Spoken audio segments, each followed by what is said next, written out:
நீங்க நல்லது செய்றீங்கன்னு நினைக்கிறீங்களா? ஆனா, அது அல்லாஹ்வுக்கு பிடிக்காததாக இருக்கலாம்.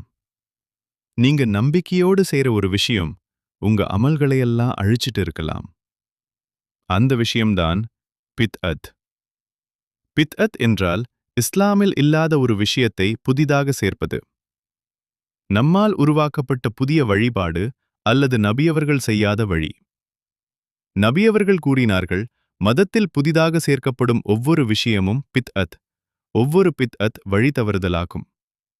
இதுதான் நமக்கு பெரிய எச்சரிக்கை. பித்அத் மிகவும் ஆபத்தானது.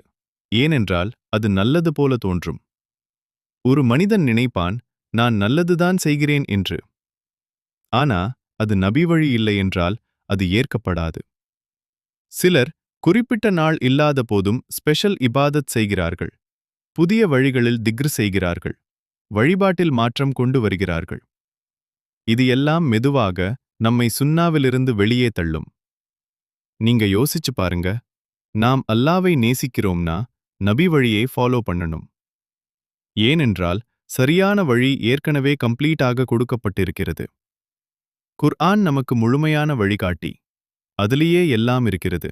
நமக்கு தேவையான கைடன்ஸ் முழுவதும். அப்படின்னா நம்ம என்ன செய்யணும்?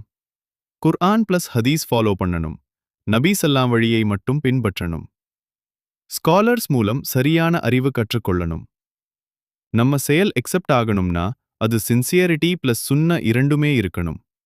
இல்லனா அது வீணாகி போயிடும்.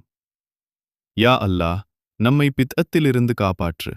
சரியான வழியில் நடத்துவாயாக. நம்ம அமல்களை ஏற்றுக்கொள். ஆமேன்.